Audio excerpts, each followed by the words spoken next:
ಆತ್ಮೀಯ H16 news ಅರ್ಥಾತ್ ಹೇ ಸಿದ್ದರಾಮಯ್ಯ ಸ್ವಾಗತ. ನಾನು ನಿಮ್ಮ ಎಂ ಆಯಿತು ಮಲ್ಲಪ್ಪ ಜೋದರ್. ಆತ್ಮೀಯರೇ, ದ್ವೇಷ ಭಾಷಣದ ಮಸೂದೆಗೆ ವಿರೋಧ ಆರಂಭ ಆಯಿತು.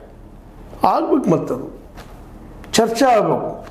ಹೌದು, ದ್ವೇಷ ಭಾಷಣ ಬಂದ್ ಆಗಬೇಕಾಗ್ಯದ, ದ್ವೇಷத்தை ಬೆಳೆಸೋದು ಬಂದ್ ಆಗಬೇಕಾಗ್ಯದ, ಮನುಷ್ಯನನ್ನು ಪ್ರೀತಿಸುವಂಥ ವ್ಯವಸ್ಥೆ ಬರಬೇಕಾಗ್ಯದ. ಅದು ಸತ್ಯನ.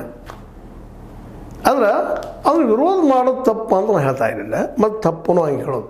ಪ್ರಜಾಪ್ರಭುತ್ವ ಅವ್ರದ್ದೇ ಅಂತ ಅಭಿಪ್ರಾಯ ಹೇಳೋದು. ಕದ ಆ ದಿಶೆಯಲ್ಲೇ ನಮ್ಮ ಮುತಾಲಿಕರು, ಪ್ರಮೋದ್ ಮುತಾಲಿಕರು, ಶ್ರೀರಾಮ್ ಸೇನೆ ಸಂಸ್ಥಾಪಕರು, ಅವರದಿಂದವರು ಕರ್ನಾಟಕ ದ್ವೇಷ ಭಾಷಣ ಮತ್ತು ದ್ವೇಷಾಪರಾಧಗಳ ಪ್ರತಿಬಂಧಕ ಮಸೂದೆ 2025 ರಚನೆ ಕುರಿತಾಗಿ ವಿರೋಧ ವ್ಯಕ್ತಪಡಿಸಿದರೆ ಇದು ತಪ್ಪದ.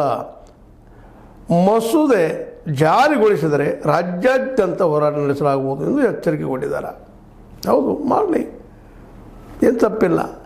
ಬೆಳಗಾವಿ ಅಧಿವೇಶನದಲ್ಲಿ ಈ ಮಸೂದೆಗೆ ಅನುಮೋದನೆ ದೊರೆಯದಂತೆ ನೋಡಿಕೊಳ್ಳುವಂತೆ BJP ಹಾಗೂ JDS ನಾಯಕರನ್ನು ಭೇಟಿ ಮಾಡಿ ಮನವಿ ಮಾಡುತ್ತೇವೆ.